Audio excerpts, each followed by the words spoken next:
Meine Herren und liebe Damen, willkommen zurück zum Werkstatt. Was wir hier haben, ist eine Mixermaschine. Fick dich, Vitamix!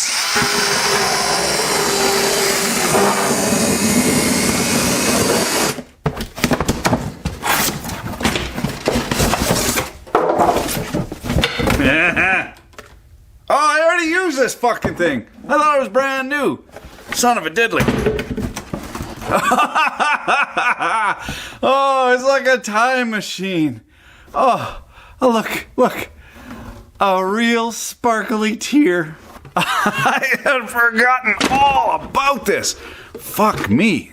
What else have I forgotten about? This was about mid-tier in the pile, what was threatening to topple over, a crap to go through. And, yeah, I bought this last fucking year. Jeezeless. Speaking of which, never go out drinking with Dewclaw. Right off the hop here, we have a nice gold receptacle, and it's fairly stout.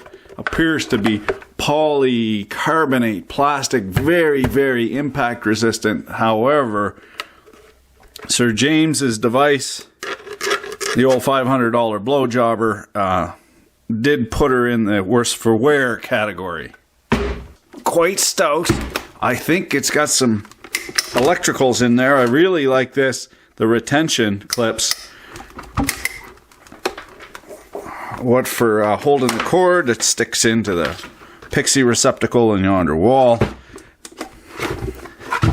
Quite stout. Big old knobbies.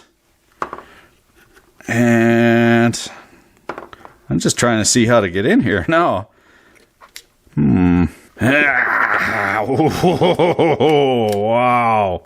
Wow.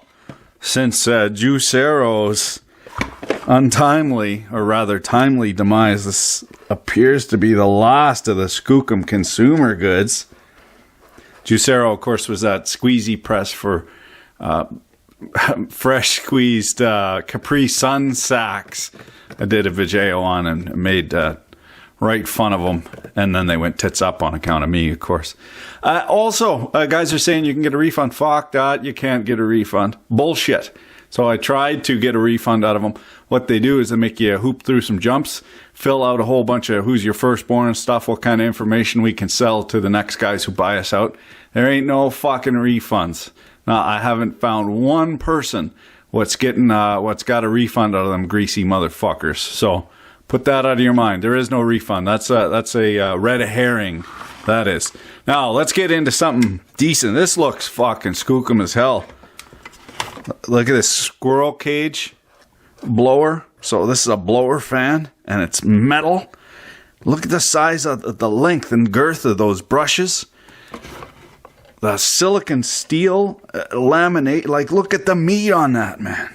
Incredible. Even the board itself compared to its competitor, the fucking who's it's with everybody's favorite weird old uncle. The Will It Blend guy. What's the name of that one? I already lost it. Anyway, look at the control board. Remember how crusty that other control board was? It was green, and it had even misspelled the neutral. It had misspelled, instead of N-E-U, it was N-U-E, and they didn't correct it. This board is miles ahead of the board that they're putting in there. Little Atmel brain box here. An onboard power supply, just a module, so not cheaping out. It's expensive when they modularize that. They could have had it designed in the quantities, but they didn't. Real sturdy setup on the board. It's affixed with a proper fastener into the casement here, and then it's also got a protected, look at this, so that the board doesn't break. It's under very little mechanical strain. That's great. Nice big beefy heatsink here for the MOSFETs. They have been riveted in, which is interesting. Probably quicker process, quicker assembly to rivet than to screw. Just a pop type deal. Pop riveted in. These are the MOSFET, or no, these wouldn't be MOSFETs. These would be SCRs or Triax, diax, and triax. Let's have a look at this. A little closer look.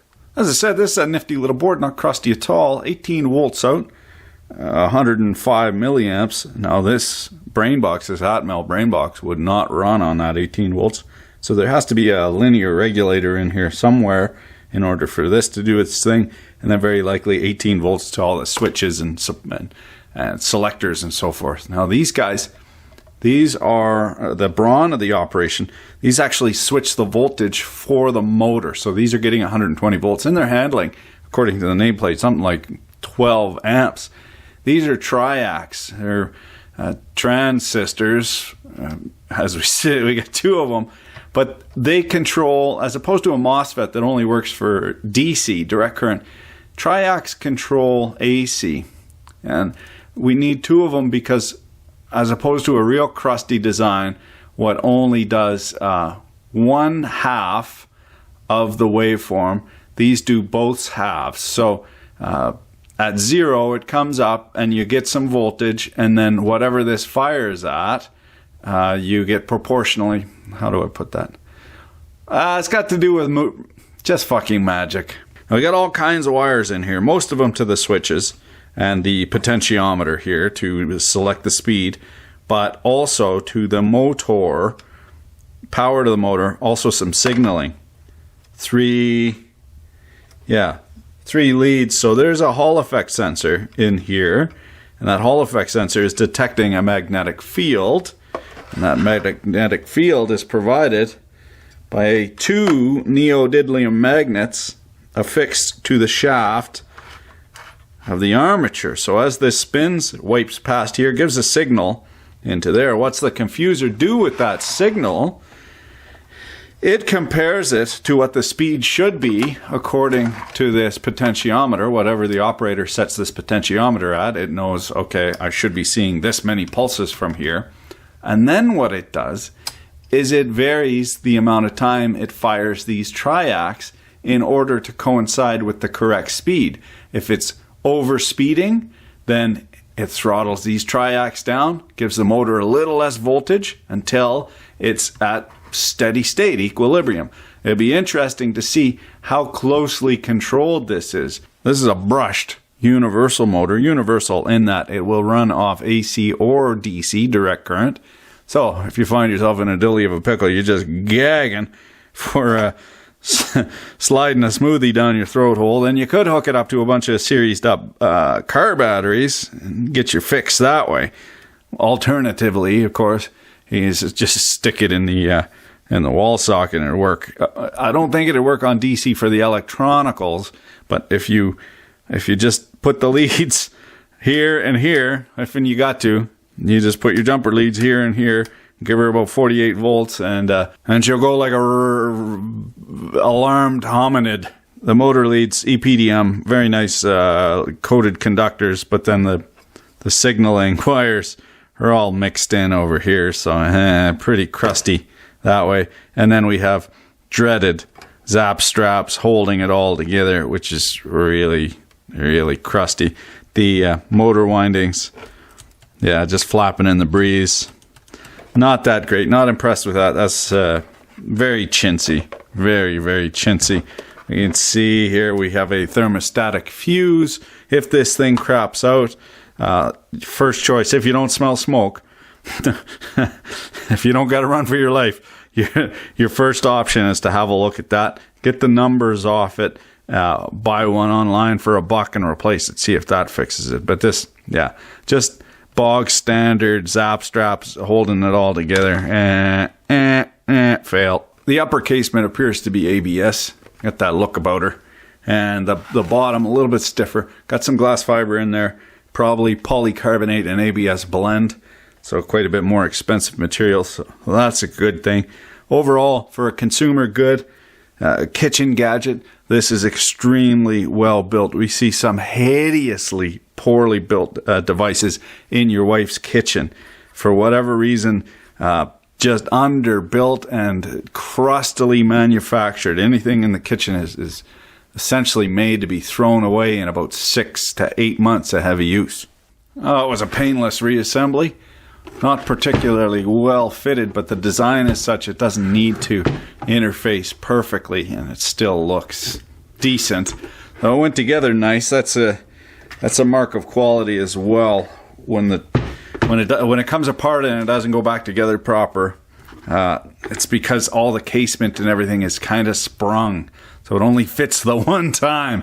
Once you get it apart, she's dickered. So we'll put the old Boona and condom routine on here, and just so happens we have some mineral prospects, some minorly vuggy quartz, some some carbonate with appears to be native copper, so that's pretty neat. Some native copper in there, and we got this juicelo. We're gonna see how much gold is in here as well. Spoiler, not much. We got her plugged in. No booms yet. That's a good sign. You figure. I don't think I did too much to her. I don't think she'll let the smoke out here, but in case she does, the old half-turn fart, let the smoke out routine, you won't be surprised. Contact! Huh. Uh-oh. Uh-oh. Oh, yeah. The secret hideout switch. Contact!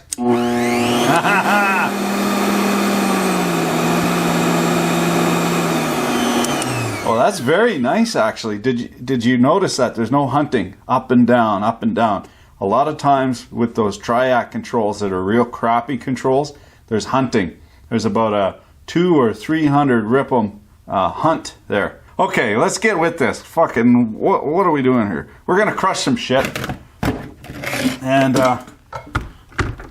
because a gold ore is generally quartz. Quartz causes silicosis, so safety first. You're going to want to filter this through a cigarette. Now, not to worry, I don't actually smoke. I just stick these up my nostrils to look cool. Okay, we are... Oh, the fucking reek of them. Delicious. Kind of a verdant bouquet of rot and molasses, I would say. Smoking seriously harms you and others around you. Well, so does grinding quartz ore. That never stopped us. We'll start off small here.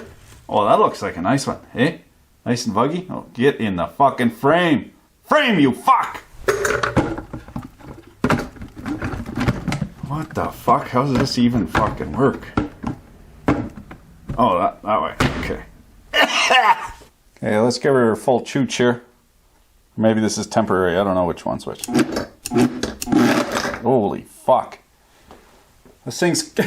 She's got some torque, boys.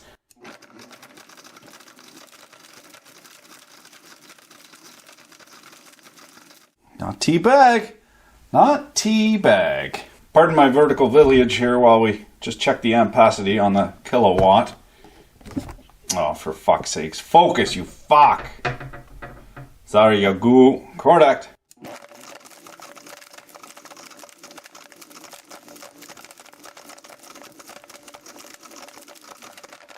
Around about 5 amps, which is... Yeah, it ramps up, eh? It goes 110 watts and then it ramps up to 2.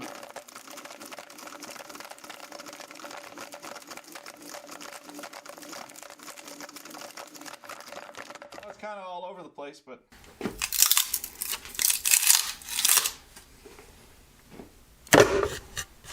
Do-do-do-do-do-do-do-do-do.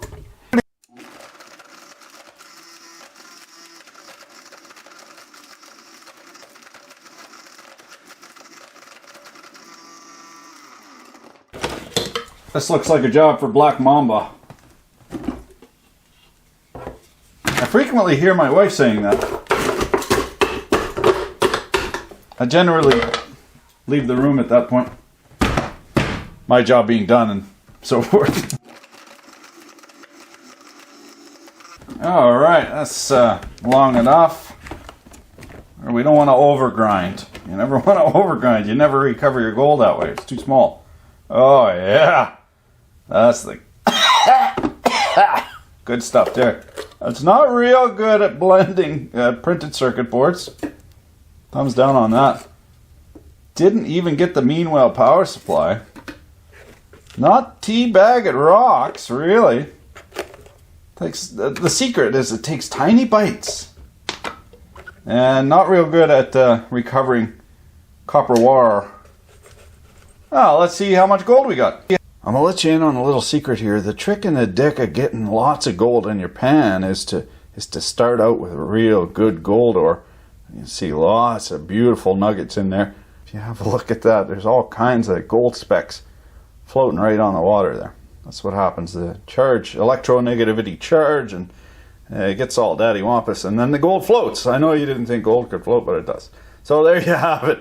The Vitamix. No, the Vitamix. Oh, God. I hope who owns the I Love Lucy rights nowadays. Well, you'll know. I might get a Disney bomb here. They might nuke me into the Stone Age.